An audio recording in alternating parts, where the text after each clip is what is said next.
नमस्कार दोस्तों, स्वागत है आपका इस YouTube channel Sarvan GS classes में। आज हम लोग चर्चा करेंगे अलाउद्दीन खिलजी के बारे में। पिछले क्लास में हम लोग चर्चा किए थे जलालुद्दीन खिलजी के बारे में। जलालुद्दीन खिलजी किस प्रकार से दिल्ली सल्तनत में जो है गुलाम वंश की जो है समाप्ति करके हिंदुस्तान में एक नए वंश की नींव डालता है, खिलजी वंश के बारे में ना, खिलजी वंश का। और खिलजी वंश में जलालुद्दीन खिलजी पहला शासक था। उसके बाद जो है शासन में आया अलाउद्दीन खिलजी। वो अलाउद्दीन खिलजी दोस्तों जो दिल्ली सल्तनत का सबसे मुल्क सुल्तान था, लेकिन अपने जीवन में जितने के जितने प्रयोग किए वो सब के सब सफल रहे दोस्तों। वही दिल्ली सल्तनत का सबसे पढ़ा लिखा सुल्तान था मोहम्मद बिन तुगलक MBT। अपने जीवन में जितने भी प्रयोग किए वो सब के सब असफल रहे। तो पढ़ा लिखा होना और समझदार होना दो अलग अलग चीजें हैं दोस्तों। अगर आप परिस्थिति के अनुकूल चलेंगे और परिस्थिति आपके अनुकूल है तो आप अपने जीवन में जितने भी प्रयोग करेंगे वो सब के सब सफल रहेंगे। लेकिन आप अगर परिस्थिति से आगे बढ़ने का प्रयास करेंगे, समय से आगे बढ़ने का प्रयास करेंगे या पीछे भी रह जाएंगे तो परिस्थिति और समय भी आपका साथ नहीं देगा। तो समय के साथ चले दोस्तों, परिस्थिति को अपने अनुकूल बना करके चले। जीवन में जितने प्रयोग करेंगे वो सब के सब सफल रहेंगे। और प्रयोग करना जीवन का ही हमारा लक्ष्य होता है दोस्तों। जब तक हम नई नई प्रयोग नहीं करते हैं तो हम जिंदगी में आगे भी नहीं बढ़ते हैं। ठीक है, चलिए तो आज हम लोग वो सुल्तान के बारे में चर्चा करेंगे दोस्तों जिसने कहीं न कहीं समुद्रगुप्त के बाद अगर पूरे भारत को किसी ने जीतने का प्रयास किया और जीता तो वो है अलाउद्दीन खिलजी, जो दिल्ली सल्तनत का सबसे मुल्क सुल्तान था और अपने जीवन में जितने के जितने प्रयोग किए वो सब के सब सफल रहे। चलिए तो आज हम लोग चर्चा करेंगे अलाउद्दीन खिलजी के बारे में। ठीक है, चलिए तो अलाउद्दीन खिलजी के समय भारत का थोड़ा सा हम लोग राजनीतिक कंडीशन को समझ लेंगे दोस्तों। ठीक है, अलाउद्दीन खिलजी जिनका मूल नाम अली गुरसस्त था। ठीक है, इनका हम लोग पिछले क्लास में चर्चा किए थे जलालुद्दीन खिलजी के बारे में। जलालुद्दीन खिलजी, और ये दिल्ली सल्तनत में खिलजी वंश का संस्थापक रहा दोस्तों जलालुद्दीन खिलजी। यही जलालुद्दीन का भतीजा हुआ करता था, अलाउद्दीन भतीजा था। ठीक है, भतीजा। और इनका पुत्री का विवाह, इनका जो है पुत्री का विवाह जो है अलाउद्दीन से हुआ था। पुत्री का विवाह अलाउद्दीन से हुआ था। ठीक है, और कहा जाता है तो जलालुद्दीन का ये दामाद भी हो गया अलाउद्दीन खिलजी और भतीजा भी हो गया। ठीक है, और अलाउद्दीन का मूल नाम, तो इनका पुत्री का विवाह अलाउद्दीन से हुआ तो ये जो है जलालुद्दीन का एक प्रकार से दामाद भी हो गया और भतीजा भी हो गया ना। और कहा जाता है अलाउद्दीन खिलजी दोस्तों यानी कि अपनी पत्नी से यानी जलालुद्दीन की जो है बेटी से खुश नहीं रहता था, बहुत परेशान करता था। ठीक है, बहुत परेशान करता था वो उनकी पत्नी अलाउद्दीन को। ठीक है, और अलाउद्दीन का मूल नाम अली गुरसस्त था। अली गुरसस्त, अली गुरसस्त इनका मूल नाम जो है अली गुरसस्त। और इनका शासन काल 1296 से 1316 तक रहा। 1296 से 1316 ईस्वी तक। ठीक है, 96 से 16 ईस्वी तक इनका शासन काल रहा। ठीक है, और विवाह जो है जलालुद्दीन खिलजी की पुत्री से हुआ था। ठीक है, और ये करामानिकपुर का सूबेदार था जो इलाहाबाद में पड़ता था। जब इसने जो है देखिए इस समय थोड़ा सा राजनीतिक कंडीशन को अगर हम समझ ले, देखिए ये है आपका गंगा नदी, ये आपका गंगा और ये आपका यमुना। यमुना की सहायक है आपका चंबल और इधर है आपका नर्मदा नदी। ठीक है, इधर है आपका ताप्ती नदी, थोड़ा सा देखिए नर्मदा और ताप्ती, और इसके नीचे में आपका गोदावरी नदी एकदम दक्षिण तक आती है। ठीक है, गोदावरी देखिएगा, थोड़ा सा मैप से इसको समझने का प्रयास करिएगा। इनकी राजधानी जो है यहाँ पे दिल्ली है, ये आपका राजधानी है दिल्ली जहां से शासन करेंगे अलाउद्दीन खिलजी। ठीक, ये आपका इलाहाबाद है, करामानिकपुर, ये आपका इलाहाबाद, यहाँ पे करामानिकपुर लिख देते हैं, करामानिकपुर जो इलाहाबाद में पड़ता है, करामानिकपुर। ठीक है, और यहीं का सूबेदार हुआ करता था अलाउद्दीन। जिस समय जलालुद्दीन खिलजी शासन में था यानी अलाउद्दीन का चाचा दिल्ली सल्तनत का शासक था, तो उस समय अलाउद्दीन खिलजी करामानिकपुर का सूबेदार था। ठीक है, सूबेदार था। और जब इसने जलालुद्दीन ने अपने पुत्री का विवाह अपने भतीजा अलाउद्दीन से कर दिया, ठीक है, तो इससे खुश होकर के अवध का भी इख्तियार इनको बना दिया। तो करामानिकपुर के साथ साथ अवध का भी इख्तियार किनको मिल गया, जो अलाउद्दीन को मिल गया। ठीक है, अलाउद्दीन को मिल गया। और इस समय जो है जब जलालुद्दीन खिलजी शासन में था तो ये 70 वर्ष का बूढ़ा सुल्तान था दोस्तों। ठीक है, और अलाउद्दीन खिलजी योग्य था। ठीक है, अपने मतलब चाचा के समय में कहा जाता है कि जब जलालुद्दीन खिलजी शासन में था तो अलाउद्दीन खिलजी ने ही अपने चाचा के समय का सारा विद्रोह को दबाया था। यानी कि जब जलालुद्दीन खिलजी शासन कर रहा था, सुल्तान था, तो उसके समय जितना भी विद्रोह हुआ वो सब के सब विद्रोह को किसने दबाया, तो अलाउद्दीन खिलजी ने दबाया। ठीक है, तो कहीं न कहीं योग्यता का मतलब परछाई अपना छोड़ रहा है न, और इस योग्यता का लाभ भी वो एक समय उठाएगा वो। चलिए, तो इस समय अगर हम राजनीतिक कंडीशन को देखें तो ये देखें, ये पूरा का पूरा ये इलाका जो है ये राजपूताना है, ये जो है राजपूताना इलाका है। आपको पता है, हम लिखेंगे नहीं, ये राजपूत का इलाका है। ठीक है, ये आपका गुजरात है, देखिए ये आपका गुजरात है, गुजरात, और यहाँ का शासक है कर्णदेव, राजा कर्णदेव है यहाँ का शासक, देखिएगा।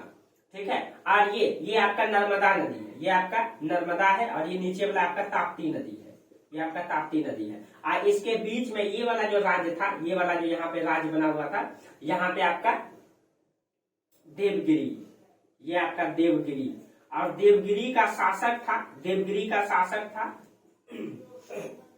रामचंद्र देव। बाद में रामचंद्र देव, और बाद में उसका बेटा शासक बनता है शंकर देव। तो यहाँ का शासक था रामचंद्र देव। अब बाद में रामचंद्र देव का बाद जो है इसकी मृत्यु हो जाएगी, तब यहाँ का शासक बनेगा शंकर देव। ठीक है, और उसके बाद ये वाला इलाका है, यहाँ पे आपका हुआ करता था वारंगल। ठीक है, ये आंध्र प्रदेश का इलाका है वारंगल, और यहाँ का शासक था प्रताप रुद्र देव, यहाँ का शासक है प्रताप रुद्र देव। ठीक है, और उसके बाद यहाँ पे हुआ करता था आपका होयसल राज, यहाँ आपका होयसल का शासक था भल्लाल देव।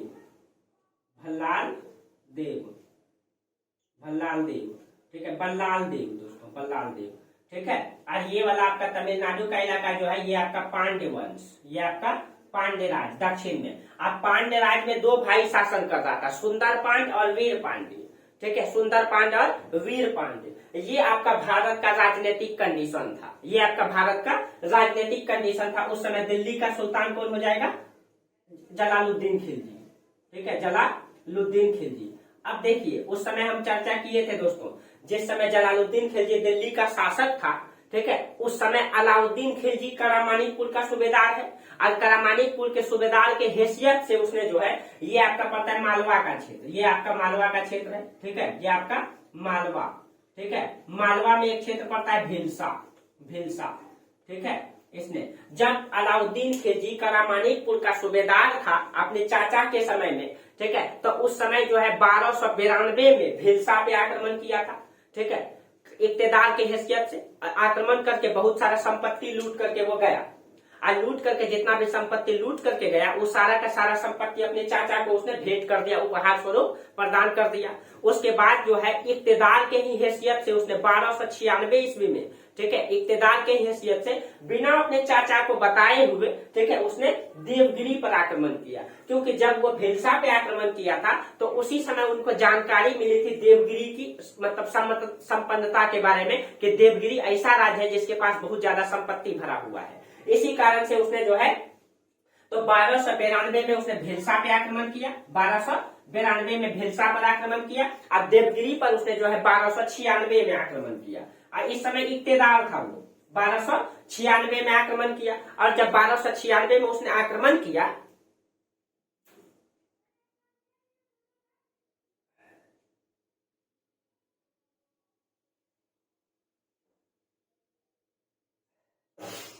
देखिए, जब 1296 में उसने देवगिरी पर आक्रमण किया, ठीक है, देवगिरी पर आक्रमण किया, तो वहां का राजा था रामचंद्र देव। ठीक है, रामचंद्र देव, तो उसको कहा जाता है कि रामचंद्र देव को इसने बंदी बना लिया। ठीक है, इसको क्या किया? बंदी बना लिया। जब इसको बंदी बना लिया, इसके सामने एक शर्त रखा, इनको बोला कि आप हमेशा एक मतलब कि जो सूबेदारी का क्षेत्र है, ठीक है, एक क्षेत्र एलीचपुर का, रामचंद्र देव को बोला गया हम आपको बंदी से छोड़ सकते हैं जब आप हमको एलीचपुर जागीर का जो है टैक्स हमको हर साल आप देते रहेंगे, तब हम आपको बंदी से मुक्त कर देंगे। ठीक है, तो इनको जो है बंदी से मुक्त कर दिया गया इस शर्त पे। उसके बाद अलाउद्दीन खिलजी बहुत सारा संपत्ति लेकर के, ठीक है, वह देवगिरी का बहुत सारा संपत्ति लेकर के आ गया करामानिकपुर। ठीक है, जब करामानिकपुर आ गया दोस्तों, ठीक है, तब तक इस बात का भनक जलालुद्दीन खिलजी को लग चुका था कि अलाउद्दीन खिलजी बिना बताए जो है वो देवगिरी पे आक्रमण किया है इक्तेदार के हैसियत से। ठीक है, तो उसके बाद कहा जाता है फिर से अलाउद्दीन खिलजी अपने चाचा को जो है ठीक है आमंत्रित करता है कि आइए और लूटा हुआ धन को वापस लेकर के जाइए। लेकिन इस बार दोस्तों अलाउद्दीन खिलजी का चाल था ठीक है, अलाउद्दीन खिलजी का चाल था। जलालुद्दीन खिलजी दोस्तों 70 वर्ष का बूढ़ा ठीक है बुजुर्ग शासक ये उसकी चाल को समझ नहीं पाया ठीक है। और अलाउद्दीन खिलजी के कहने पर जो है ये दिल्ली से जो है उपहार लेने के लिए आ जाता है अलाउद्दीन खिलजी के पास। और इस बीच में जलालुद्दीन का एक मतलब चाहता व्यक्ति था अहमद चप। अहमद चप कहता भी है जलालुद्दीन को कि आप यहाँ पे होशियार हो जाइए महाराज, यहाँ पे कहीं कहीं चाल है अलाउद्दीन खिलजी का। लेकिन ये जलालुद्दीन खिलजी बूढ़ा बुजुर्ग शासक दोस्तों अलाउद्दीन की चाल को नहीं समझ पाता है ठीक है। और कहा जाता है कि बिना सेना का नदी तक के वो करामानिकपुर जो है अलाउद्दीन के का जो उपहार लेने चल जाता है ठीक है, उपहार लेने चल जाता है। और बर्नी ने अपने पुस्तक में यहाँ लिखा है दोस्तों कि जब जलालुद्दीन खिलजी अपने भतीजा से मिलने के लिए जाता है तो बर्नी लिखता है, बर्नी इतिहासकार है, बर्नी ने अपने बर्नी का पुस्तक है तारीख ए फिरोज शाही ठीक है, तारीख ए फिरोज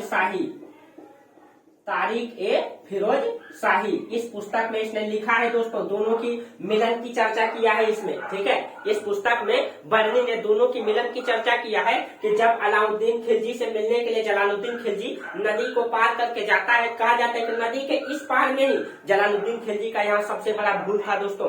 कहा जाता है कि जलालुद्दीन खिलजी ने अपनी सारी सेना को नदी के इस पार ही छोड़ देता है और मात्र कुछ अंगरक्षकों के साथ वो जो है अलाउद्दीन से मिलने जाता है। और कहा जाता है और इस मिलन के बारे में बर्नी ने अपनी पुस्तक तारीख ए फिरोज शाही में लिखा है ठीक है, तारीख ए फिरोज शाही में लिखा है। और कहा जाता है बर्नी लिखता है कि जैसे ही अलाउद्दीन खिलजी जो है जलालुद्दीन के सामने में आता है ठीक है, जलालुद्दीन के सामने में आता है तो अलाउद्दीन खिलजी जो है झुक करके सलाम करने का प्रयास करता है दोस्तों। जलालुद्दीन को अपने चाचा को झुक करके सलाम करने का प्रयास करता है। तो कहा जाता है कि जैसे ही वो सलाम करता है अलाउद्दीन खिलजी ठीक है, यहीं पे कहा जाता है एक व्यक्ति था दोस्तों इख्तियारुद्दीन हुद ठीक है, इख्तियारुद्दीन हुद। ये बर्नी लिखता है दोस्तों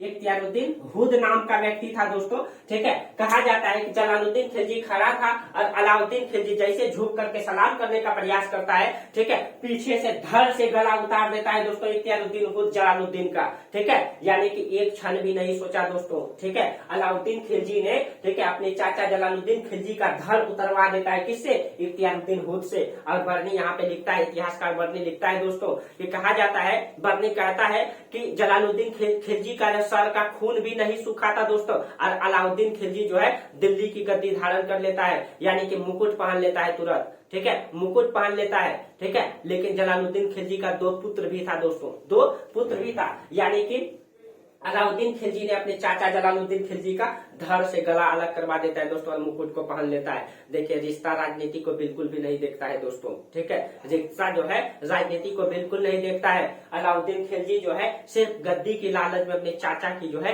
धड़ से गला अलग करवा देता है ठीक है, सिर्फ और सिर्फ गद्दी की लालच के लिए दोस्तों ठीक है। तो गद्दी का लालच ऐसा होता है दोस्तों जो रिश्ता राजनीति को बिल्कुल भी अलग रखता है ठीक है, रिश्ता को बिल्कुल भी नहीं देखता है, अपनों का जो है पराया हो जाता है दोस्तों। राजनीति एक ऐसा चीज है ठीक है, गद्दी एक ऐसा चीज है। और अलाउद्दीन खिलजी ने एक पल भी नहीं सोचा दोस्तों, अपने चाचा या अपने ससुर की जो है धड़ से गला अलग करवा दिया ठीक है। अब यहाँ तक बर्नी लिखता है कि उस सर का खून अभी सूखा नहीं था, तलवार से खून टपक रहा था दोस्तों। और अलाउद्दीन खिलजी जो है उनका सर का मुकुट उठा करके अपने सर में डालता है। ये है दोस्तों रिश्ता, ये है राजनीति, ये है मतलब सत्ता का लालच ठीक है, ये है सत्ता का लालच। कहीं इतिहास जो है आज भी इन चीजों को प्रकट करता है, ठीक है। लेकिन कहा जाता है कि जलालुद्दीन खिलजी की जब हत्या हो जाती है तो जलालुद्दीन खिलजी का 2 पुत्र था, रुकनुद्दीन इब्राहिम और अलकली खान ठीक है। तो जलालुद्दीन खिलजी का 2 पुत्र था, एक था रुकनुद्दीन इब्राहिम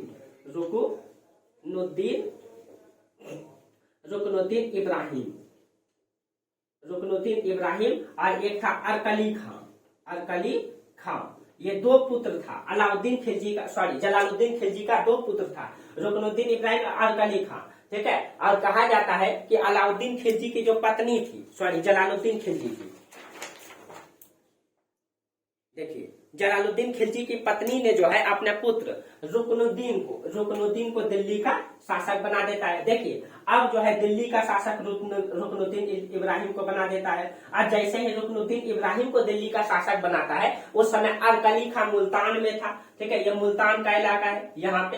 ठीक है, मुल्तान में इस समय अरकली खां यहाँ था। तो अरकली खां को इससे गुस्सा आ जाता है। ठीक है, क्योंकि जो है जलालुद्दीन खिलजी का 2 पुत्र अरकली खां और रुकनुद्दीन, तो जलालुद्दीन खिलजी की पत्नी ने रुकनुद्दीन को दिल्ली का शासक बना दिया, जिसके कारण से नाराज हो गया अरकली खां। ठीक है, अरकली खां नाराज हो गया। ठीक है, अब इधर जो है देखिए दोस्तों, इधर क्या हुआ, इधर करामानीपुर से अलाउद्दीन खिलजी जो है बहुत सारा जो संपत्ति लूट करके लाया था, मतलब कि देवगिरी से, वो सारा संपत्ति को लुटाते हुए आता है दोस्तों जनता के बीच में। ठीक है, कहा जाता है कि संपत्ति को इस तरह बरसात की तरह लुटाता है। ठीक है, कि मतलब भारत की जनता दोस्तों आज भी पैसे की भूखा है, और उस समय भी पैसे की भूखा था। आज भी कहीं कहीं 5 साल में अगर चुनाव आता है तो यह भारत की जनता जो है अपने विचारों को बेच देता है, अपनी मतलब ईमानदारी को बेच देता है, सिर्फ कुछ क्षण के लिए, कुछ पैसों के लिए। ठीक है, कुछ पैसे की लालच में जो है 5 साल में जब चुनाव आता है तो अपने विचार को बेच देता है दोस्तों, अपने ईमानदारी को बेच देता है, अपने आप को बेच देता है क्षण पैसों की लालच में। और कहीं कहीं वोट जो डालता है, ठीक है, वो जो वोट डालता है वो कहीं कहीं बिका हुआ वोट होता है दोस्तों। और इसके कारण से समाज में बहुत बड़ा फर्क होता है, बहुत बड़ा फर्क पड़ता है दोस्तों। लोग कहता है कि इससे क्या फर्क पड़ जाएगा, बहुत बड़ा फर्क होता है दोस्तों। जनता का प्रतिनिधि अगर ईमानदार होगा तो धरातल पे सारा कायम होगा। ठीक है, सारा कायम होगा। ये जनता का, ये चीजें तब समझ में आएगा दोस्तों जब आप गहराई से इसके बारे में सोचेंगे कि जनता का चुना गया प्रतिनिधि अगर ईमानदार होगा दोस्तों तो समाज का निर्माण भी ईमानदारी पूर्वक होगा। एक एक चीजें निर्णय लेता है। देखिए दोस्तों, अगर आप अच्छे व्यक्ति को यहाँ से चुन के भेजेंगे, आपके समाज में अगर मुखिया ईमानदार है, तो जितने भी फंड आएगा वो गांव में धरातल में वास्तविक रूप में उसको सुचारू रूप से चलाया जाएगा। लेकिन अगर आपके मुखिया या आपका कोई भी जनप्रतिनिधि है दोस्तों, ठीक है, या मान लीजिए आप अच्छे व्यक्तियों को चुन करके लोकसभा में भेजते हैं या विधानसभा में भेजते हैं, वो आपके लिए अच्छा निर्णय लेता है, क्योंकि सरकार के पास इतना ताकत है दोस्तों, इतना पावर है जो आम लोगों के पास या कितना भारत का अमीर से अमीर लोगों के पास नहीं है। भारत का सबसे अमीर अंबानी मुकेश अंबानी अगर चाहे दोस्तों, अमीर आदमी मुकेश अंबानी अगर चाहे कि देश में एक नया कानून बना दे तो नहीं बना सकता है। मान लीजिए वो मुकेश अंबानी देश का सबसे बड़ा आदमी है दोस्तों, सबसे अमीर आदमी है, वो चाहेगा कि महिलाओं के विवाह की आयु 19 से 21 वर्ष कर दिया जाए तो वो बिल्कुल नहीं कर पाएगा। सबसे अमीर आदमी है फिर भी नहीं कर पाएगा। लेकिन आपके द्वारा चुना गया जनप्रतिनिधि जिसको आप MP या MLA चुनते हैं, वो एक व्यक्ति हर क्षेत्रों से गया है दोस्तों, वो अगर चाहेगा कि भारत में महिलाओं की विवाह की उम्र 19 से 21 कर दिया जाए या 21 से 19 कर दिया जाए, ठीक है, तो वो कर सकता है। जनप्रतिनिधि में ये पावर है दोस्तों, ठीक है, ये पावर होता है जो अच्छे से ताकतवर लोगों के पास नहीं होता है। ये ताकत होती है जनप्रतिनिधि में। ठीक है, इसीलिए दोस्तों वोट करें तो अपने विचारों को नहीं बेचे, अपने ईमानदारी को नहीं बेचे चंद पैसों के लालच में, शराब के लालच में। ठीक है, हमारा समाज का निर्माण इससे गलत तरीके से होता है और समाज कहीं कहीं गलत रास्तों पे जाता है। ठीक है, तो दोस्तों यहाँ भी वही हुआ। अलाउद्दीन खिलजी कहा जाता है, देवगिरी से लाया गया लूटा हुआ धन को जो है दोस्तों बारिश की तरह लुटाता है। और भारत की जनता दोस्तों आज भी पैसे की भूखी है और उस समय भी पैसे की भूखी थी। ठीक है, और कहा जाता है कि उनके पैसों के लालच में अलाउद्दीन खिलजी को दोस्तों, ठीक है, शासक मान लेता है। और अलाउद्दीन खिलजी पैसा को लुटाते हुए, ठीक है, दिल्ली की गद्दी को धारण करता है और जलालुद्दीन खिलजी के सारे परिवार को वो हत्या कर देता है। रुकनुद्दीन इब्राहिम की हत्या कर देता है क्योंकि दिल्ली का शासक ये बन चुका था, इसकी भी हत्या कर देता है। और जलालुद्दीन खिलजी के सारे परिवारों को हत्या कर देता है और किसी को नहीं बख्शता है दोस्तों। परिवार का कुछ लोगों को बख्श देता है, बाकी सब की हत्या कर देता है, मौत का घाट उतार देता है। और बलबन के द्वारा बनाया गया लाल महल पे अपना राज्याभिषेक करवाता है। याद रखिएगा, अलाउद्दीन खिलजी ने कहाँ पे अपना राज्याभिषेक करवाया था? लाल महल में। और लाल महल को किसने बनाया था? तो बलबन ने। ठीक है, लाल महल में अपना राज्याभिषेक करवाता है और इस प्रकार से दिल्ली की गद्दी को वो धारण करता है दोस्तों। ठीक है, तो लालच आज भी है जनता में और जनता में उस समय भी लालच था। ठीक है, तो सल्तनतें बदलती रही दोस्तों, बादशाहत बदलता रहा, लेकिन ये देश की, भारत की जनता है दोस्तों जो बदल ही नहीं रहा है। ठीक है, बदल ही नहीं रहा है। ठीक है, चलिए समय आएगा दोस्तों। ठीक है, एक समय जरूर आएगा। इतिहास हमें ये चीजें सिखाती है दोस्तों, इतिहास हमें ये चीजें सिखाती है, बीती हुई बातों को याद दिलाती है। ठीक है, इतिहास एक बार नहीं 1000 बार दोहराती है। चलिए अब हम लोग चर्चा करते हैं। इस प्रकार से दोस्तों अलाउद्दीन खिलजी दिल्ली की गद्दी को धारण करता है, और जब दिल्ली की गद्दी पर बैठता है, ठीक है, तो दिल्ली सल्तनत का सबसे मुल्क सुल्तान था दोस्तों, कहा जाता है। इसका जन्म जो है 1266 ईस्वी में सिरसा में हुआ था। ठीक है, इसका जन्म कहाँ हुआ था? 1266 में सिरसा में, सिरसा में।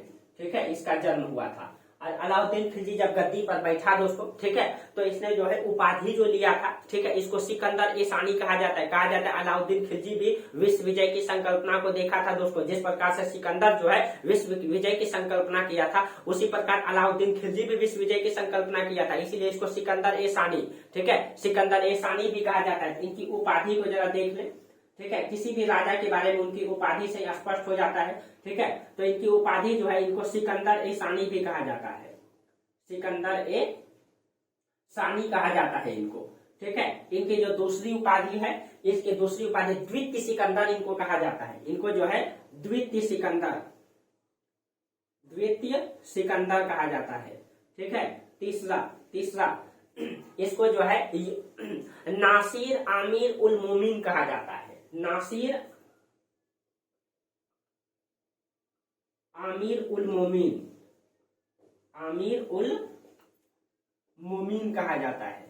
ठीक है, नासिर आमिर उल मोमिन का, इसको युग का विजेता, इनको जनता का चरवाहा, इसको भारत का समुद्रगुप्त भी कहा जाता है, भारत का समुद्रगुप्त, भारत का समुद्रगुप्त। याद कीजिए दोस्तों, आप लोगों को पढ़ाए थे प्राचीन काल में ही, जब गुप्त वंश में जो है समुद्रगुप्त आया था, तो उसने उत्तर और दक्षिण भारत पूरे को जीता। उसके बाद कोई ऐसा शासक नहीं आया दोस्तों जो पूरे उत्तर और दक्षिण भारत को जीतने का प्रयास किया और जीत भी पाया। उसके बाद हम बताए थे हर्षवर्धन के बारे में, जिसने पूरे उत्तर भारत को जीता। राजपूत वंश ने सिर्फ दक्षिण भारत में शासन किया। कोई ऐसा शासक नहीं आया जो पूरे उत्तर और दक्षिण भारत को जीता समुद्रगुप्त के बाद। समुद्रगुप्त के बाद दोस्तों यही अलाउद्दीन खिलजी आया शासन में, जिसने पूरे उत्तर और दक्षिण भारत को जीतने का प्रयास किया और कहीं कहीं जीता भी। ठीक है, इसीलिए इसको भारत का समुद्रगुप्त भी कहते हैं, क्योंकि समुद्रगुप्त ने भी पूरे भारत को एक समय जीता था। ठीक है, जीता था। इसको युग का विजेता भी कहा जाता है, इसको जो है युग का विजेता, युग का विजेता कहा जाता है। ये सारी उपाधि पूछी जाती है। इनको जनता का चरवाहा भी कहा जाता है, जनता का चरवाहा, चरवाहा। और ये दोनों उपाधि इनको बर्नी ने दिया है। ठीक है, ये दोनों अमीर खुसरो, सॉरी, ये दोनों उपाधि इनको अमीर खुसरो ने दिया है, अमीर खुसरो ने, अमीर खुसरो। ये सारा इनकी उपाधि है। ठीक है, आज इनकी गद्दी को लेकर के, इसने जब गद्दी धारण किया था, इसमें इसको भी लेकर के इतिहासकार ने अलग अलग बातें कही है। इसके गद्दी के धारण को लेकर के इतिहासकार ने अलग अलग बातें कही है। ठीक है, तो इनके बारे में हम थोड़ा सा चर्चा कर ले।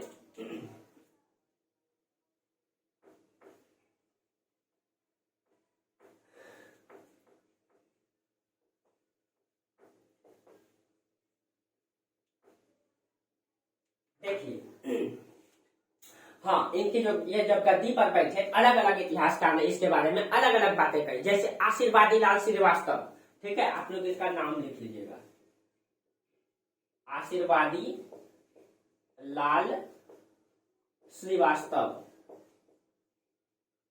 आशीर्वादी लाल श्रीवास्तव। ठीक है, इनका कहना है, इन्होंने कहा है कि अलाउद्दीन खिलजी पहला तुर्की सम्राट था। ठीक है, अलाउद्दीन खिलजी पहला तुर्की सम्राट था। एक व्यक्ति बुलजले हेग, दूसरा है आपका बुलजले हेग, बुलजले हेग। ठीक है, इन्होंने कहा है कि दिल्ली सल्तनत का साम्राज्यवाद अलाउद्दीन खिलजी के द्वारा ही प्रारंभ किया गया, और कहीं कहीं सच है दोस्तों। ठीक है, क्योंकि इससे पहले कोई भी दिल्ली सल्तनत में कोई शासक नहीं आया जिसने पूरे भारत को जीतने का प्रयास किया। इसीलिए बुलजले हेग ने कहा है कि दिल्ली सल्तनत का साम्राज्यवाद अलाउद्दीन खिलजी के द्वारा ही प्रारंभ किया गया। ठीक है, तो मोहम्मद हबीब ये कहते हैं कि अलाउद्दीन खिलजी ने ही जो है दिल्ली में राजनीतिक इतिहास प्रारंभ किया। ठीक है, मोहम्मद हबीब,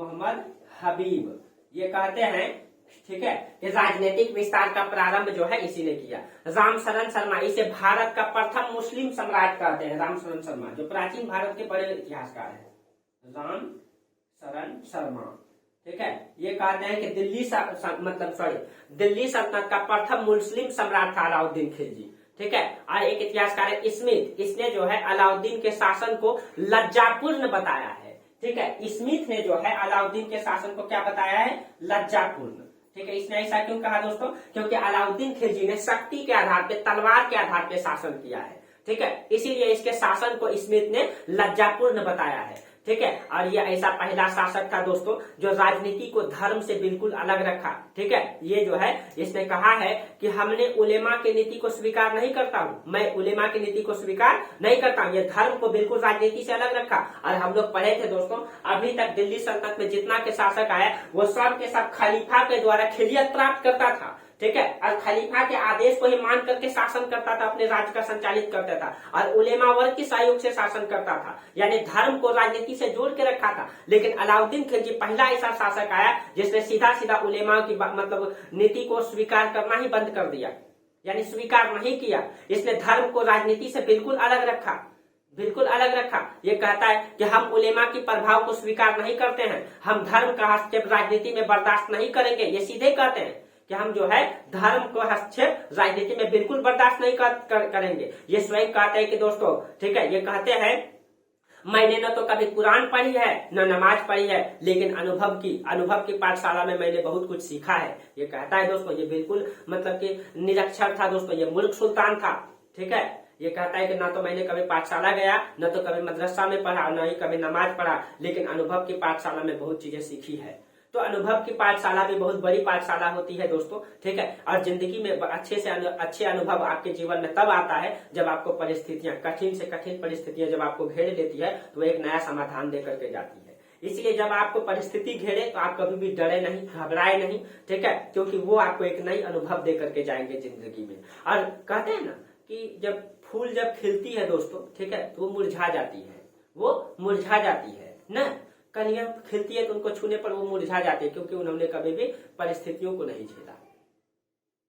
तो यही चीजें हैं, जब आप कठोर रहेंगे, मजबूत रहेंगे, सभी परिस्थितियों को झेले हुए रहेंगे, तो विषम से विषम परिस्थिति आपके जीवन में आएंगे, ठीक है, तो आप उनको झेल लेंगे, क्योंकि आपने झेला है, आपने बर्दाश्त किया है, आपने सहा है, ठीक है। यही चीजें होती है। इसीलिए जब भी परिस्थितियां आए तो कभी घबराना नहीं चाहिए, ठीक है। इस प्रकार से दोस्तों अलाउद्दीन खिलजी जब सत्ता में बैठा, ठीक है, सत्ता में बैठा, ठीक है, तो उसके बाद कहा जाता है अलाउद्दीन खिलजी के सहयोग में, अलाउद्दीन खिलजी अकेला नहीं था दोस्तों, उसके साथ 4 उसका सरदार था। उसको अलाउद्दीन खिलजी के 4 सरदार कहते हैं, ठीक है। अलाउद्दीन के 4 सरदार कितना था, 4। उसमें से एक था दोस्तों अल्प खां, एक था आपका अल्प खां, ठीक है, दूसरा था नुसरत खां, तीसरा था जफर खां, और चौथा था उलुग खां, ठीक है, उलुग खां। ये 4 ऐसे सरदार था दोस्तों जो अलाउद्दीन खिलजी के हर परिस्थिति में साथ निभाया, ठीक है। कहा जाता है कि अलाउद्दीन खिलजी के साम्राज्य विस्तार में ये चारों के चारों का बहुत बड़ा मतलब की योगदान था। और एक और था दोस्तों, ठीक है, मलिक काफूर। मलिक ये 4 सरदार में नहीं था, इसको खरीदा गया था, इसको 1000 दिनारी भी कहा जाता है, मलिक काफूर, ठीक है। और ये मलिक काफूर के बारे में कहा जाता है ये किन्नर था दोस्तों, इसको 1000 दिनार में खरीदा गया था अलाउद्दीन खिलजी के द्वारा, इसीलिए इसको 1000 दिनारी भी कहते हैं। और ये बहुत ही योग्य था दोस्तों, अलाउद्दीन खिलजी के साम्राज्य विस्तार में बहुत बड़ा योगदान था, मतलब मलिक काफूर का। ये किन्नर था लेकिन बहुत ही योग्य, बेहतर योग्य था ये, ठीक है, बेहतर योग्य था। और इसने जो है इन चारों मतलब की सरदार ने और मलिक काफूर ने अलाउद्दीन खिलजी के साम्राज्य विस्तार में बहुत बड़ा योगदान दिया था। पूरे के पूरे दक्षिण भारत को जीतने में इन सभी का ही योगदान था। और अलाउद्दीन खिलजी के साम्राज्य विस्तार में भी इन चारों का योगदान बहुत बड़ा था, और मलिक काफूर का भी, ठीक है। देखिए इस प्रकार से जब अलाउद्दीन खिलजी सत्ता में बैठा, ठीक है, तो अलाउद्दीन खिलजी ने पूरे भारत को जीतने का निर्णय लिया था। तो उसने जो है अलाउद्दीन खिलजी का, अगर हम विजय की बात करें, पहले हम चर्चा कर लेते हैं अलाउद्दीन खिलजी ने किस क्षेत्रों को किस प्रकार से जीता, ठीक है, पहले उसकी चर्चा कर लेते हैं, फिर हम एक एक करके लिखते हैं, ठीक है, फिर हम एक एक करके चर्चा करते हैं कैसे कैसे उसने जीता।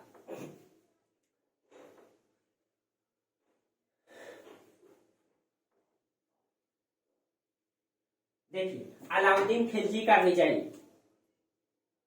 तो सिर्फ लिख देते हैं विजयी, अलाउद्दीन खिलजी तो पढ़ ही रहे हैं। तो अलाउद्दीन खिलजी ने जो विजय किया, ये इसको हम दो भागों में बांट करके देख सकते हैं। एक आपका उत्तर भारत का विजय, ठीक है, इसने एक तो उत्तर भारत को जीता और एक आपका दक्षिण भारत का विजय, दक्षिण भारत का विजय, ठीक है। अब इसमें देखिए किस किस प्रकार से, किस तरीके से इसने किस तरीके से जीता, कब कब जीता न। तो उत्तर भारत में देख लीजिए, सबसे पहले इसने जो है उत्तर भारत में गुजरात विजय किया 1298-99 में, रणथंभौर विजय किया, चित्तौड़ विजय किया, ठीक है। तो इसमें से आपका गुजरात इसने गुजरात को 1298-99 में जीता, ठीक है। उसके बाद इसने जीता रणथंभौर को, रणथंभौर। उसके बाद इसने चित्तौड़ को जीता, चित्तौड़, इसको इसने 1301 में जीता, इसको 1303 में जीता, ठीक है। चित्तौड़ को इसने 1303। उसके बाद मालवा का विजय, सिवाना का किला, जालोर का किला। उसके बाद इसने उत्तर में ही मालवा को जीता, मालवा को जीता। उसके बाद इसने सिवाना को जीता, सिवाना को जीता। उसके बाद इसने जालोर को जीता, जालोर को, ठीक है। तो मालवा को इसने कब जीता, तो मालवा को इसने 1305 में जीता, ठीक है। मालवा को 1305 में जीता। सिवाना को 1308 में जीता, ठीक है, 1308 में जीता, ठीक है। और जालोर को इसने 1313 में जीता, सॉरी 1311 में जीता, ठीक है। उत्तर भारत के विजय में इस तरीके से उसने विजय किया, ठीक है। तो आपको एक एक करके चर्चा करेंगे दोस्तों। गुजरात आपको पता ही है, गुजरात का विजय, ठीक है। रणथंभौर आपका यहाँ पे पड़ता है, रणथंभौर का किला, ठीक है। यहाँ पे आपका रणथंभौर जो राजपूताना इलाका है, जो गुजरात सॉरी राजस्थान में पड़ता है, यहीं पे आपका चित्तौड़ है, यहीं पे आपका चित्तौड़ है, ठीक है। यहाँ पे आपका सिवाना का किला, यहाँ आपका जालोर का किला, यहाँ पे हम लिख देते हैं, यहाँ सिवाना है दोस्तों, जो राजपूताना इलाका है, सिवाना का किला है। यहाँ पे आपका जालोर का किला है, जो पश्चिमी राजस्थान में पड़ता है, ठीक है। इन सबको इसने जीता, ठीक है। उसके बाद दक्षिण भारत का विजय अगर हम देखेंगे तो इसने जो है देवगिरी को जीता, वारंगल को, होयसल और 5 राज्यों को जीता, ठीक है। तो इसमें से दक्षिण भारत में आप देखेंगे तो देवगिरी को जीता, देवगिरी को जीता। देवगिरी के बाद अगर हम देखेंगे वारंगल को जीता, वारंगल को जीता। वारंगल के बाद होयसल राज्य को जीता, होयसल राज्य को जीता। उसके बाद इसने पांड्य राज्यों को जीता, पांड्य राज्यों को जीता, ठीक है। देखिए देवगिरी को 1296 में पहली बार जीता था जब वो इक्तेदार था, और दूसरी बार में वो 1307 में जीता, दूसरी बार में वो 1307 में जीता, ठीक है। इक्तेदार के पोस्ट पे था उस समय 1296 में, अब बाद में 1307 में जीता, ठीक है। वारंगल को 1309 में जीता, 1309 में जीता। होयसल को 1310 में जीता, ठीक है, सॉरी 1310, ठीक है, 1310 में जीता। अब पांड्य राज्यों को 1311 में जीता, 1311 में इसने जीता, ठीक है। इस प्रकार से अलाउद्दीन खिलजी का हम विजय को एक एक करके चर्चा करेंगे दोस्तों। पूरे के पूरे दक्षिण भारत को इसने जीता, पूरे के पूरे उत्तर भारत को जीता, कहीं कहीं अलाउद्दीन खिलजी इतिहास से सीखा था दोस्तों, ठीक है। तो चलिए इनकी विजय की हम चर्चा करेंगे। पहले अलाउद्दीन खिलजी के बारे में थोड़ा सा चर्चा कर लें। जब वो दिल्ली का सल्तनत सुल्तान बना तो किस प्रकार से दिल्ली को वो सुदृढ़ किया, ठीक है, किस प्रकार से दिल्ली को वो सुदृढ़ किया। देखिए एक एक करके आप लोग लिख लेंगे दोस्तों, ठीक है। ये डाटा बहुत काम देगा, क्वेश्चन भी यहाँ से बहुत ज्यादा आता है इन सब चीजों से। और अलाउद्दीन खिलजी तो आप लोग जानते ही होंगे, दिल्ली सल्तनत का सबसे मूर्ख सुल्तान है दोस्तों, लेकिन पूरे भारत को जीता, इसलिए इनको ज्यादा फोकस किया जाता है इतिहास में, ठीक है। इनके बारे में थोड़ा लंबा चर्चा भी चलेगा आपका, ठीक है, लंबा चर्चा करेंगे इसके बारे में, पूरे एक एक करके चर्चा करेंगे, ठीक है। देखिए अब अलाउद्दीन खिलजी जब दिल्ली की सत्ता में आया दोस्तों, शासन में जब आया, ठीक है, तो आते ही सबसे पहले उसने जो है केंद्रीय तंत्र को, दिल्ली का तंत्र को जो है पकड़ मजबूत किया। सबसे पहला बात करना ही जरूरी था कि दिल्ली को मतलब मजबूती से पकड़ना न, यानी उसको समझना। तो दिल्ली के तंत्र को मजबूत किया, इसलिए इसने क्या किया, ख्वाजा खातिर को हटाया और 1297 में नुसरत खां जैसे वो सैनिक सरदार था, ठीक है, उसको वजीर बनाया, ठीक है, उसको वजीर बनाया। और वजीर ही सल्तनत का खजाना और वित्त का प्रधान होता था, ठीक है। तो ख्वाजा खातिर को हटा करके 1297 में नुसरत खां को, ठीक है। देखिए पहले कौन था, ख्वाजा खाजी न, ख्वाजा खातिर, इसको हटा करके किसको, नुसरत खां को क्या बनाया, वजीर। वजीर का मतलब होता है प्रधानमंत्री, ठीक है, वजीर का मतलब प्रधानमंत्री, यानी कि और ये जो है इसके पास कौन कौन सा पावर था, तो इसके पास दिल्ली सल्तनत का खजाना का और वित्त का प्रधान होता था ये, ठीक है। और नुसरत खां को कहा जाता है, बाद में इसको धन का गबन में पकड़ा गया ये, ठीक है, ये धन का गबन कर दिया था तो पकड़ा गया, इसीलिए इसको हटा दिया गया। और उसके बाद दूसरा शासक बाद में इसको दूसरा वजीर जो बनाया वो मलिक ताजुद्दीन काफूर को, यानी मलिक काफूर को बनाया। मलिक काफूर को नायब का भी पद दिया, वजीर का भी पद दिया, ठीक है, नायब, वजीर और सेनापति तीनों का पद दिया। यानी नुसरत खां जब पकड़ा गया तो इसको वजीर हटा दिया, उसके बाद किसको बनाया, मलिक काफूर को, मलिक काफूर। और मलिक काफूर को 3 पोस्ट पे रखा, इसको वजीर का भी पोस्ट दिया गया, ठीक है, इसको नायब का भी पोस्ट दिया गया और इसको सेनापति का भी पोस्ट दिया गया, सेनापति का भी पोस्ट दिया गया, ठीक है, मलिक काफूर को, ठीक है, मलिक काफूर को, क्योंकि मलिक काफूर उनका सबसे ज्यादा चाहता व्यक्ति था, ठीक है, जो किन्नर था दोस्तों, और बहुत बहुत योग्य व्यक्ति था, बहुत योग्य व्यक्ति, ठीक है। उसके बाद मलिक नासिरुद्दीन मुल्क सिराजुद्दीन को जो है आरिज ए मुबालिक मुख्य युद्ध मंत्री बनाया, युद्ध मंत्री। मलिक नासिरुद्दीन मुल्क सिराजुद्दीन, देखिए था नाम पड़ा है, मलिक नासिरुद्दीन मलिक नासिरुद्दीन मुल्क सिराजुद्दीन,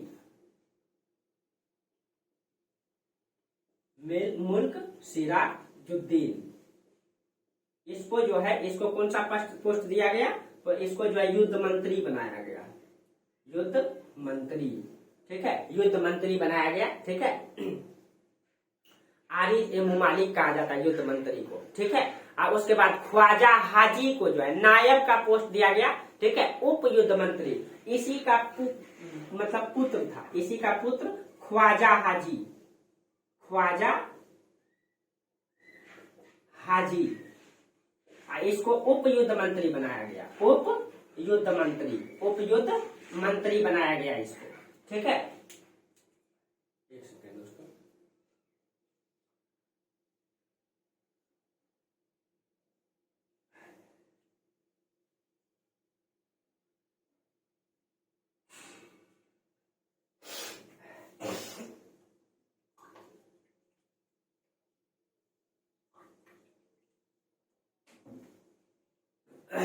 देखिए, तो ख्वाजा हाजी को उप युद्ध मंत्री बनाया गया, ठीक है। इस प्रकार से अपने चाहते चाहते लोगों को दिल्ली के मुख्य पोस्ट पे रखा दोस्तों, ताकि दिल्ली पे पकड़ मजबूती से बना पाए। कोई भी आदेश जब वो मतलब कि चला है तो उसका मतलब पूर्ण रूप से जो है कि सुचारू रूप से लागू हो, इसीलिए अपने चाहते चाहते व्यक्ति को मुख्य पोस्ट पे रखा और अपना पकड़ को मजबूत बनाया। इसके अतिरिक्त उसने जो है उत्तर भारत के जो दोआब का क्षेत्र है दोस्तों, जो गंगा यमुना का दोआब का क्षेत्र है, जो बहुत ही उपजाऊ क्षेत्र है, ठीक है, उसने इसके अतिरिक्त जो है दोआब का क्षेत्र, गोरखपुर का क्षेत्र, उत्तर भारत में दोआब, अवध, गोरखपुर, वाराणसी, ठीक है, वाराणसी, ठीक है, यहाँ के जो स्वतंत्र मुसलमान थे, जो स्वतंत्र रूप से शासन कर रहे थे, उसको अपनी अधीनता स्वीकार करवाते हैं, ठीक है, अधीनता स्वीकार करवा करके उसको सेना नायक बना देता है।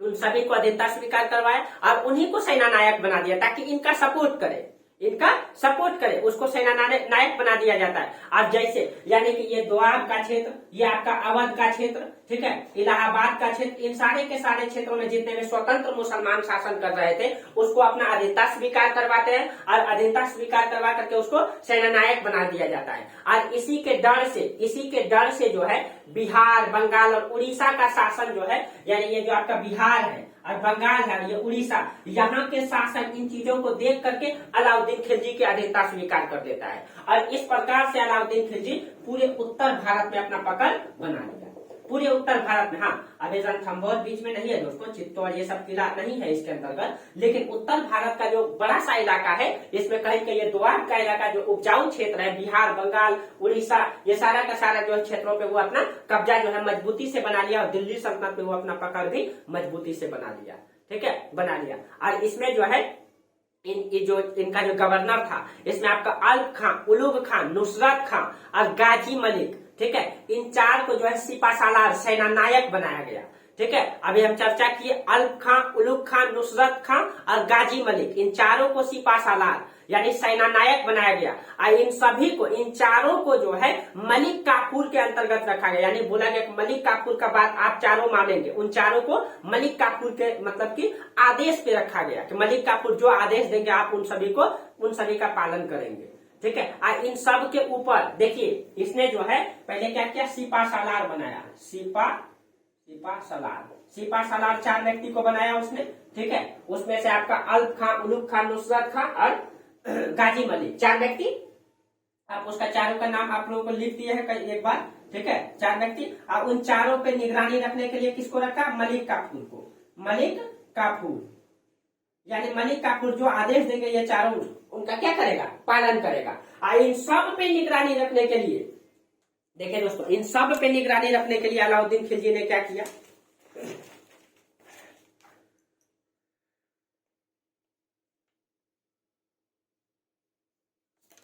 देखिए इन सब पे निगरानी रखने के लिए अलाउद्दीन खिलजी ने सरदार अलाउल मुल्क को दिल्ली का कोतवाल बनाया, यानी कि सुरक्षा पुलिस और खुफिया विभाग का प्रधान, ठीक है। अलाउल मुल्क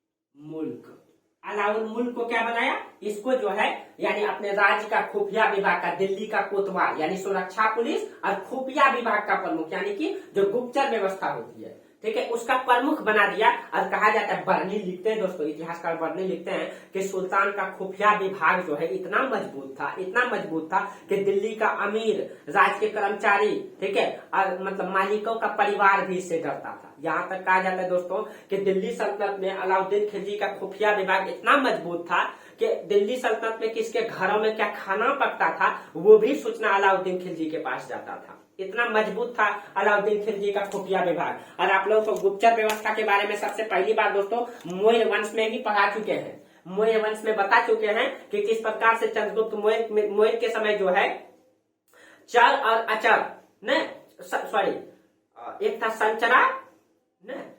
संचरा और एक था जो कि अस्थाई होता था और निसंचरा, ऐसे 2 अस्थाई, मतलब उसमें हम चर्चा की है दोस्तों कि कौटिल्य ने जो है मौर्य साम्राज्य के गुप्तचर व्यवस्था के बारे में चर्चा किया है। उसमें 2 प्रकार का गुप्तचर होता था, एक अस्थाई गुप्तचर जो जिसको चर कहा जाता था, ठीक है, और एक संचरा, थोड़ा सा नाम भूल रहे दोस्तों, जो मतलब कि गुप्तचर के अंतर्गत गुप्तचर होता था मौर्य साम्राज्य में, यानी एक अस्थाई होता था, एक अस्थाई होता था। हम चर्चा किए हैं प्राचीन काल में मौर्य वंश में, आप लोग पढ़िए जाकर के, उसमें हम चर्चा किए हैं मौर्य वंश का गुप्त प्रशासन के बारे में, न उसमें न्याय प्रशासन सबको चर्चा किए हैं। उसी प्रकार से अलाउद्दीन खिलजी का भी गुप्तचर व्यवस्था दोस्तों बहुत ही मजबूत था, बहुत ही बेहतर था, ठीक है। कहा जाता है अलाउद्दीन खिलजी का गुप्तचर व्यवस्था इतना मजबूत था कि दिल्ली सल्तनत के, दिल्ली के आसपास में, दिल्ली के मतलब बाजारों में किसके यहाँ क्या खाना पकता था, किसके घरों में, वो भी इनके पास सूचना जाता था, ताकि कोई भी अलाउद्दीन खिलजी के खिलाफ जो है रणनीति न बना पाए, इतना मजबूत व्यवस्था रखा था,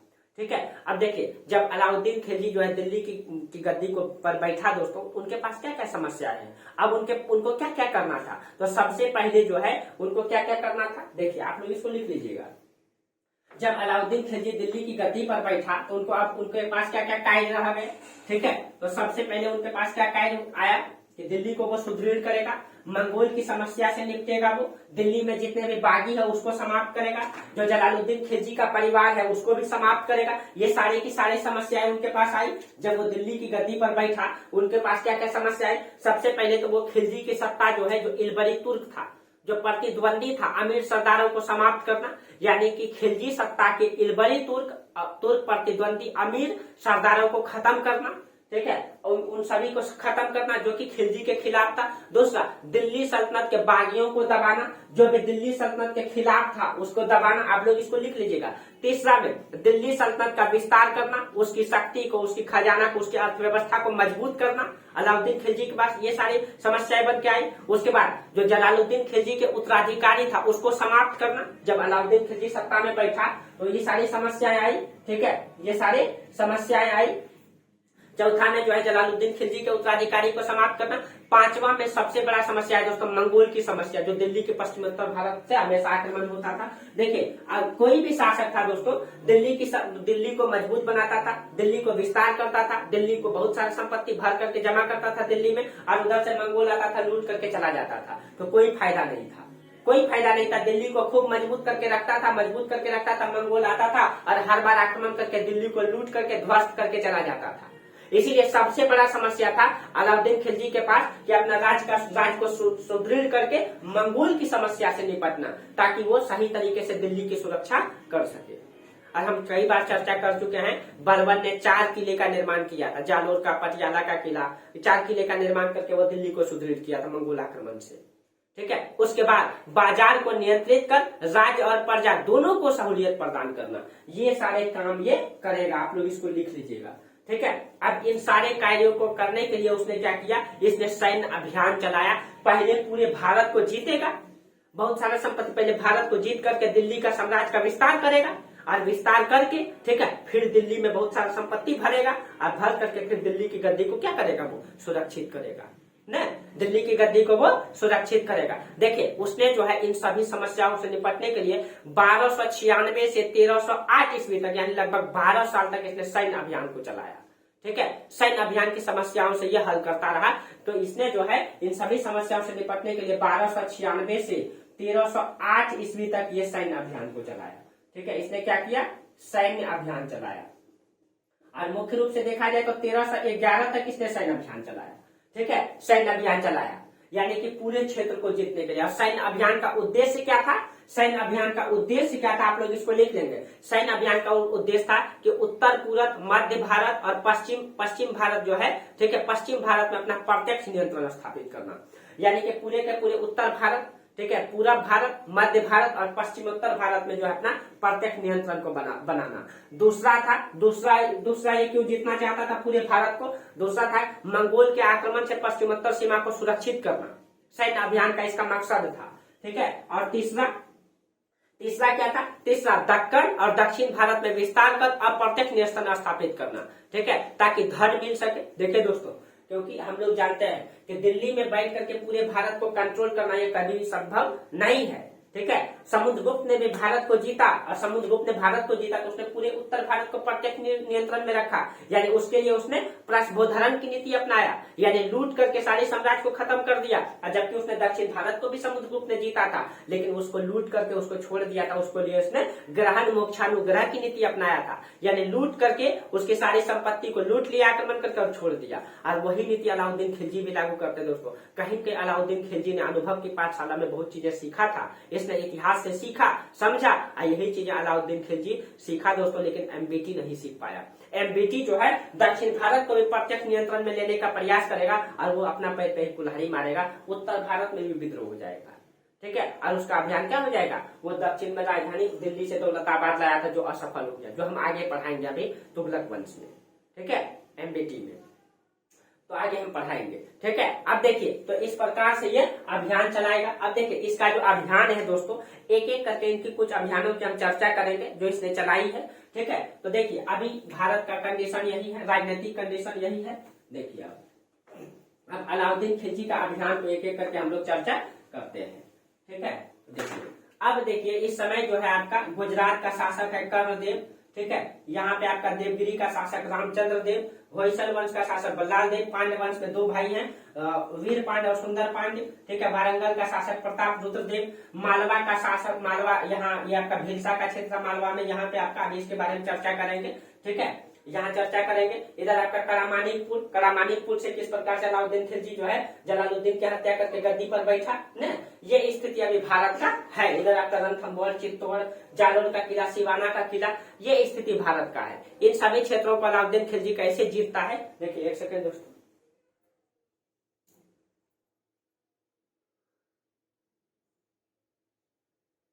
देखिए कुछ अभियान को हम इसके बारे में अभी चर्चा करते हैं। ठीक है, इसको मिटा करके हम अच्छी तरीके से साफ साफ लिखते हैं, फिर ज्यादा समझ में आएगा।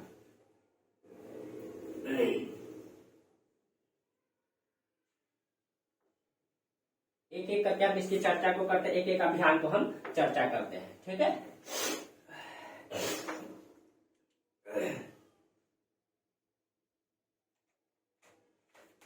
देखिए मैप में ही समझेंगे। मेरा तो आदत है हर चीजों को मैप में बताना, ताकि आपको रटना नहीं पड़े। इतिहास को रटने की बिल्कुल जरूरत नहीं है।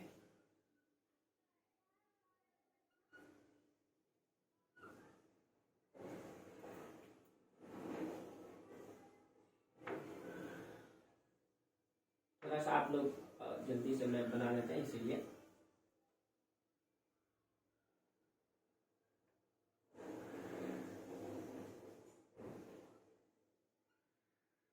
देखिए ये हो गया, ठीक है। आप लोग समझिएगा थोड़ा सा। ये देखिए, ये आपका गंगा, ये आपका यमुना, ठीक, ये आपका चंबल नदी है, ठीक।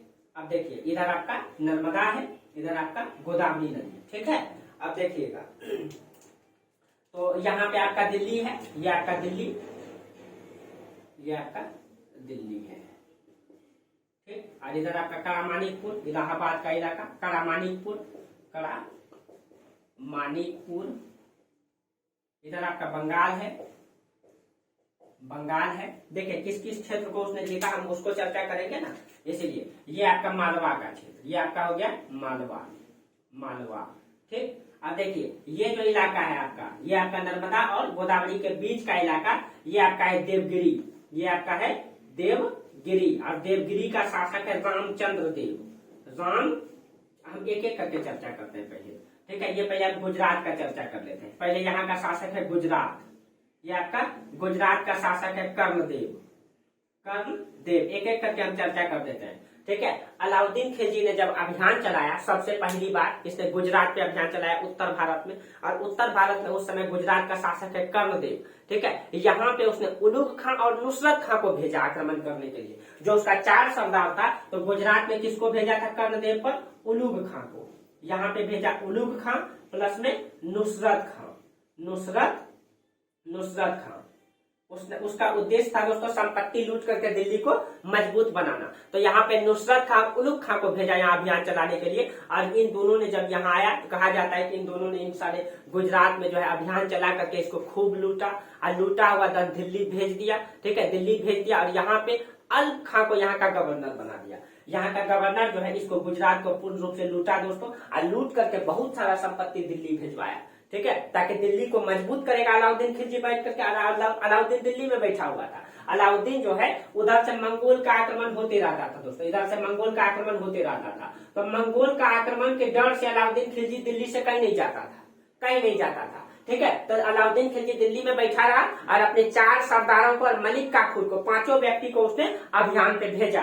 तो गुजरात अभियान में उसने उलूग खां और नुसरत खां को भेजा और गुजरात को जीता और उसको लूटपाट करके बहुत सारा संपत्ति लूट करके दिल्ली भेज दिया। और अल्प खां को यहाँ का सूबेदार किसको बना दिया?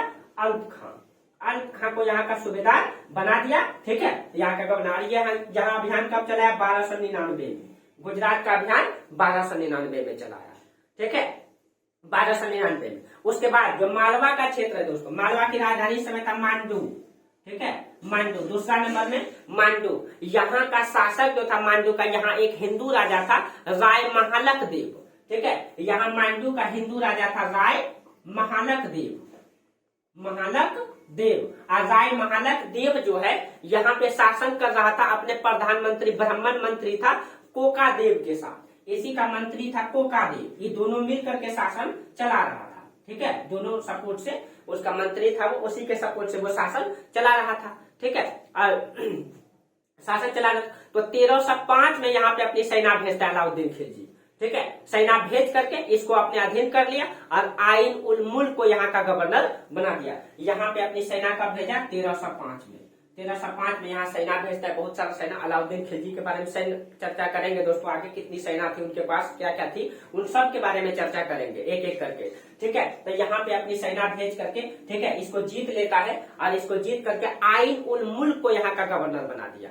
और इसके साथ साथ मध्य प्रदेश में पड़ता है उज्जैन को, धार को, चंदेरी के किला को भी अपने अधीन किया, ठीक है। तो इसके साथ साथ जब यहाँ जीतने आया था तो इसने उज्जैन को भी जीता, उज्जैन को, धार का किला को भी इसने जीता, इसने चंदेरी का किला को भी जीता, ठीक है, चंदेरी। इन सभी किला को जब यहाँ पे आया था तो उसने जीता, ठीक है, और आइन उल मुल्क को अपना यहाँ का गवर्नर बना दिया। और इस तरीके से मध्य भारत का इलाका को इसने क्या किया, जीता। मध्य भारत में इसने उज्जैन को, धार को, चंदेरी को, मालवा को, इन सारे मध्य भारत को इसने जीत लिया। ठीक है, मध्य भारत को इसने जीत लिया। उसके बाद यहाँ आपका पड़ता है आपका रणथंभौर। यहाँ पे आपका जो चंबल नदी है ये राजस्थान में पड़ता है आपका रणथंभौर। रणथंभौर देखिए, अब रणथंभौर, ठीक है। तो इधर हम आपको मिटा देते हैं, जगह नहीं है। देखिए रणथंभौर, यहाँ का शासक, रणथंभौर का शासक था राय हमीर देव। ठीक है, यहाँ का शासक था राय हमीर देव, राय हमीर देव।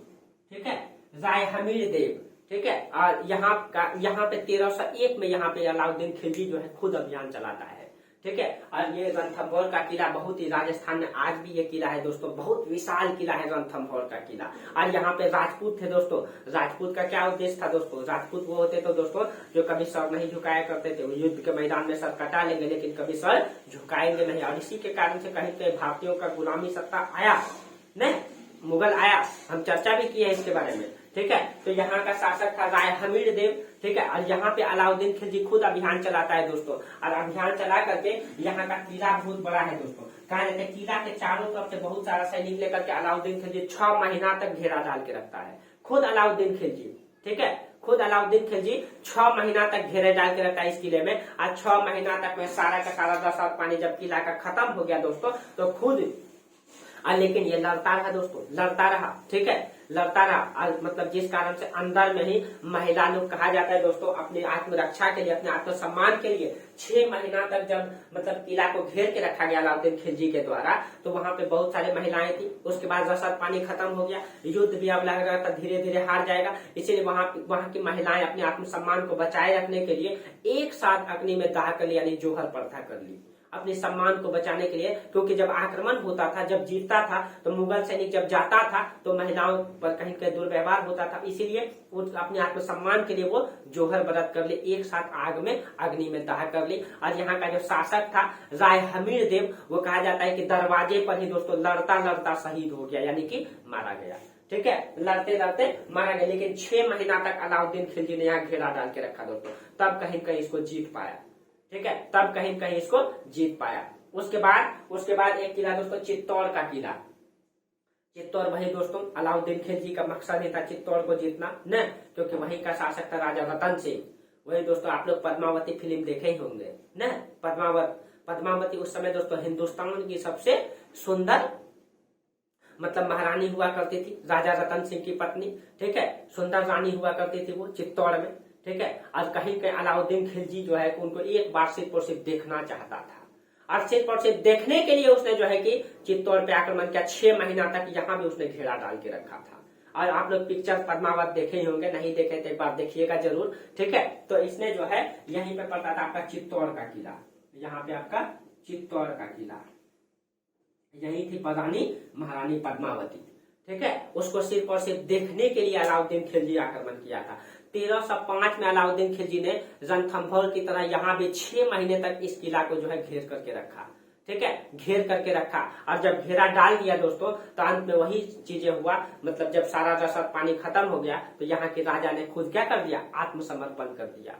ठीक है, आत्मसमर्पण कर दिया। और यहाँ भी बहुत सारी महिलाएं दोस्तों पद्मावत पिक्चर में देखे होंगे, अपने आत्मसम्मान को बचाए रखने के लिए खुद पद्मावती भी दोस्तों यानी खुद महारानी ने भी क्या कर ली थी, जोहर व्रत कर ली थी हजारों महिलाओं के साथ। कहा जाता है कि लगभग 13,000 महिलाएं एक साथ जो है जोहर प्रथा की थी इसमें। ठीक है, और यहाँ पे जो है खिज्र खां को गवर्नर बनाया गया यहाँ का। ठीक है, और खिज्र खां को यहाँ का गवर्नर बनाया गया। ठीक है, तो चित्तौड़ को जीत करके खिज्र खां को गवर्नर बनाया गया। यहाँ पे आक्रमण कब किया था, 1305 में। इस किले को भी 6 माह तक इसने घेरा डाल के रखा अलाउद्दीन खिलजी खुद। और आप लोग पिक्चर में जरूर देखे होंगे, नहीं देखे तो एक बार पद्मावत पिक्चर जरूर देखिएगा। ठीक है, उसके बाद सिवाना का किला और जालोर का किला। पश्चिम में हुआ करता था 2 किला। ठीक है, यहाँ पे आपका सिवाना, एक किला था सिवाना और एक था यहाँ जालोर का किला। ये सब के सब राजपूत था। ठीक है, क्योंकि दिल्ली को सुदृढ़ करने के लिए आसपास के राजाओं को जीतना बहुत जरूरी था, इसीलिए उसको जीता था उसने। ठीक है, और जो सिवाना का किला है दोस्तों, जो सिवाना का किला है, सिवाना, यहाँ पे शासक था राय शीतल देव। ठीक है, ये देखिए इधर लिख देते हैं, ये सिवाना, सिवाना का शासक था राय शीतल देव, शीतल देव, राय शीतल देव। और यहाँ शासन कर रहा था 1304-5 में यहाँ पर अपनी सेना भेजा। ठीक है, और यहाँ भी इस किले को भी घेरा 6 वर्ष तक यहाँ पे डाल के रखा था। कहा जाता है 1304-5 में इसने यहाँ घेरा डाला, यहाँ पे 1304-5 में यहाँ पे घेरा डाला अपना। ठीक है, घेरा डाला, और यहाँ पे जो है सेना मतलब घेरा डाला, और 6 वर्ष तक यहाँ पे घेरा डालता रहा। और 1309 ईस्वी में लड़ते लड़ते शीतल देव जो है मारा गया। ठीक है, और यहीं पर जो है खूब लूटपाट मचाई। यहाँ पे कहा जाता है इसके राज्य को जो लगभग 1309 में इसने जीता। 1309 में अपनी सेना को तब तक 5 से 6 साल तक इसने घेरा डाल के रखा। अंतिम में लड़ते लड़ते जब शीतल देव मारा गया, तब इसकी सेनाओं ने उसी तरीके से खूब लूटपाट मचाया। ठीक है, सारी संपत्ति को लूट करके इसको ध्वस्त कर दिया। यहाँ का इक्तेदार जो है कमालुद्दीन गुर्ग को बनाया, कमालुद्दीन गुर्ग, कमालुद्दीन गुर्ग, कमालुद्दीन गुर्ग को यहाँ का क्या बनाया, इक्तेदार बनाया। ठीक है, इक्तेदार। और उसके बाद इसके बाद जो है यहाँ पे जालोर का किला, जालोर का शासक था कन्हार देव, यहाँ शासन कर रहे थे। अब इसी वर्ष 1309 में ही यहाँ पे युद्ध करते करते ये मारा गया। और यहाँ का भी मतलब इक्तेदार किसको बनाया, कमालुद्दीन गुर्ग को। 1309 में सिवाना और जालोर दोनों किला को उसने जीता, खूब उसी तरीके से लूट मचाता था। ठीक है, सभी मतलब क्षेत्रों को जीत करके लूट मचाया। उसके बाद दोस्तों इसी के समय आक्रमण हुआ। ठीक है, जब वो रणथंभौर और चित्तौड़ अभियान में गया था अलाउद्दीन खिलजी। ठीक है, अभी हम चर्चा करेंगे। ठीक है, रणथंभौर और चित्तौड़ अभियान में गया था, उसी समय उत्तर भारत से इधर से मंगोल का आक्रमण होगा। ठीक है, तो मंगोल का आक्रमण से हम लोग दोस्तों अगली क्लास में चर्चा करेंगे, क्योंकि अलाउद्दीन खिलजी अकेले में, ठीक है, लंबा टॉपिक है दोस्तों, इसके बारे में एक एक करके हम चर्चा करेंगे। पूरा अलाउद्दीन खिलजी को लगभग 2 से 3 क्लास लग जाएगा इसको चर्चा करने में। ठीक है, इसीलिए आज इतना ही रहने दीजिए, फिर हम लोग इससे आगे अगले क्लास में पढ़ेंगे। अभी पूरा दक्षिण अभियान को पढ़ना है। ठीक है, और दक्षिण अभियान से हजारों ऊंट में दोस्तों सोना चांदी लाद करके लाएगा मलिक काफूर। हजारों ऊंट में इतनी संपत्ति भारत में भरी हुई थी। आप इससे ये अंदाजा लगा पाएंगे कि भारत में कितनी सोना और चांदी थे, क्यों भारत को सोने की चिड़िया कहा जाता था। ठीक है, कितनी संपत्ति अलाउद्दीन खिलजी ने इकट्ठा कर लिया था दिल्ली सल्तनत में। कहा जाता है इतनी संपत्ति इकट्ठा कर दिया था दिल्ली सल्तनत में, खिलजी वंश के बाद जो है तुगलक वंश भी उसको बैठ करके खाया। और ये चर्चा हम अगले क्लास में करेंगे। पूरे दक्षिण भारत के अभियान को हम लोग पढ़ेंगे। ठीक है, तो आज यहीं तक रहने दीजिए दोस्तों। और आप लोगों को क्लास अगर बेहतर लगता है तो आप लोग लाइक कीजिए, सब्सक्राइब कीजिए, चैनल को आगे बढ़ाइए दोस्तों। ठीक है, और फिर हम आप लोगों का क्लास कंटिन्यू देते रहेंगे। प्राचीन भारत पूरा पढ़ा चुके हैं, आप लोग प्लेलिस्ट में देख सकते हैं पूरा वीडियो। ठीक है, मध्यकालीन भारत की चर्चा प्रतिदिन कर ही रहे, धीरे धीरे ये भी समाप्त हो जाएगा। फिर आधुनिक भारत को पढ़ाएंगे, फिर ज्योग्राफी पढ़ाएंगे। ठीक है, इसी तरीके से आपका बीपीएससी का सारा सिलेबस कवर करवाएंगे। ठीक है, चलिए तो आज यहीं तक रहने दीजिए। तब तक के लिए आप लोगों को बहुत बहुत धन्यवाद। Thank you.